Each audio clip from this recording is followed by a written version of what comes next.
Welcome back to my channel, everyone. Today we are going to learn how to do a chest stand. When I first started learning how to do chest stands, I came to YouTube, and the majority of tutorials are given by 8-9-year-olds that can bend their body in half, place their butt on their head, and have no sense of what it is like to be an adult with previous prior injuries. So before I start working on my chest stand, I always like to make sure I have 20 to 30 minutes of a flexibility or yoga style warm-up. I also like to make sure my neck is fully stretched out, so this is one of my favorite neck stretches. Place your elbows on the ground, make sure your butt is over your knees, cup your chin in your hands, and sink your chest towards the ground. From here, I rock forward and back. Sometimes I like to place my elbows slightly forward to allow for more space for my chest to sink down. If you are very new to chin stands and chest stands, I highly recommend you use blocks for your first one. I also recommend you work near a wall. When first working on this, I have a lot of students in my class that say, "Lori, I'm not back bendy enough to do this. I can't do this." Well, the first expression of a chest stand is a chin stand, and you don't have to have a bend in your back at all. So as you start learning this, I want you to think of this as a strength related skill.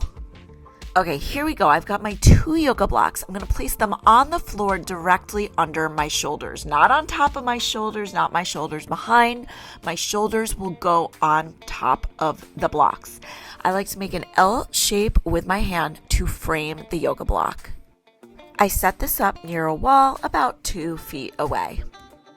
My chin rests slightly on the ground in between the 2 blocks. My palms are flat on the floor. My butt is over my knees. This is me re-demoing that L shape that the hands are supposed to be by the blocks. And as I set my shoulders down, my hands usually end up just in front of the shoulders. Elbows are tucked in by my sides, knees lift off the floor. From here, I walk my feet in as much as I can, and then I give myself a gentle kick up.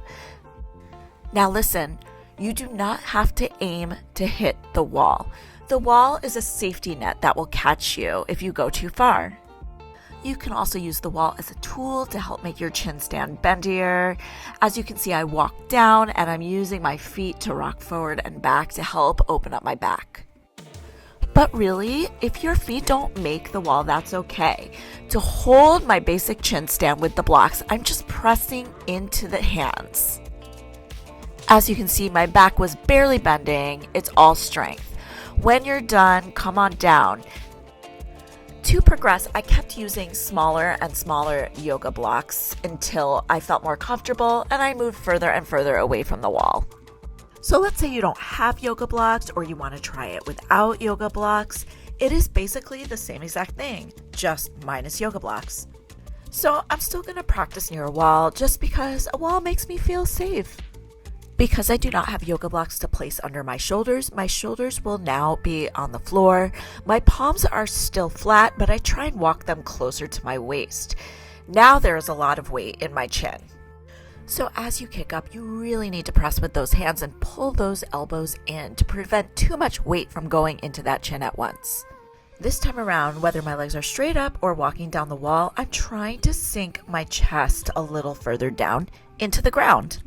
All of those variations are more chin standy. When you're ready to practice your actual chest stand, this is what we're going to do. Okay, clearly here I am taking water to mentally and emotionally prepare. Arms in a chest stand are a little different. Instead of facing forward, the hands are facing away from your body. You're hugging your arms in together. When you kick up this time, you're going to push away. You're going to push the weight away, and that will help you stay up in the air. So you're going to lay your entire upper body from the chest up on the ground. You'll make room for those arms to go underneath you. 1, 2. Remember, fingers are facing away from you, palms are down, so you can use them to press off with. As you kick up, press with your hands. And if you're by a wall, start walking down it. When you're first working on chest stands, it can be extremely uncomfortable. So I always like to not think of it as being contortion-y. I always like to hold them for time. Once you're more relaxed in the position, then you can start focusing on trying to really bend that back over, bringing those feet to the ground. Say you are trying this away from a wall, there's a couple of other exercises you can work on just to help you get your butt further up over your head and to get more situated. If you wanted to work on this facing away from the wall, I have another good really exercise that you can do. Once you kicked up, open and close your legs. Make sure your legs are straight as you do this. It's very faint here. I don't know if you can tell, but every time my legs come to close, my butt goes slightly higher than my head. You can also play with other shapes. Again, the name of the game is just trying to get comfortable in this very weird position. As you continue to progress your chest stands, the eventual goal is to start with straight legs behind you and just lift them up and over your head. It takes a tremendous amount of strength and flexibility, and to be honest, I'm not there yet. So this is what I'm doing in trying to get there. I take a block and place it under my pelvis. I place the block on the ground with my body draped over it. My hands are underneath, facing upward to help me press the block up into my waist.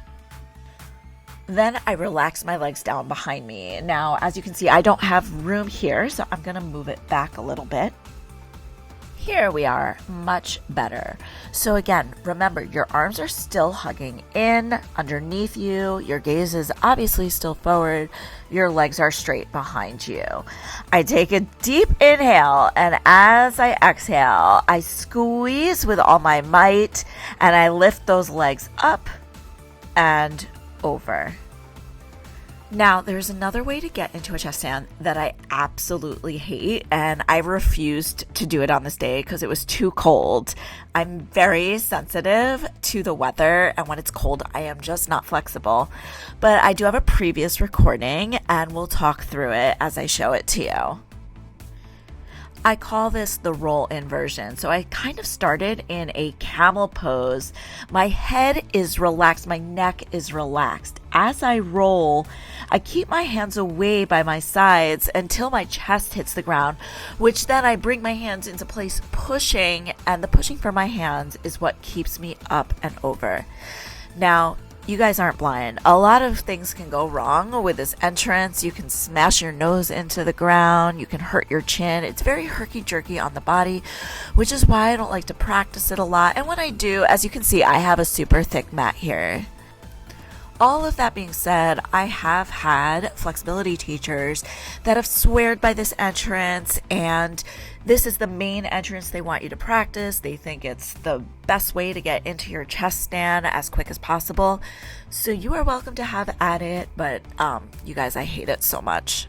So with all of these examples, I think you all have a pretty good blueprint of how to start working on your chest stands.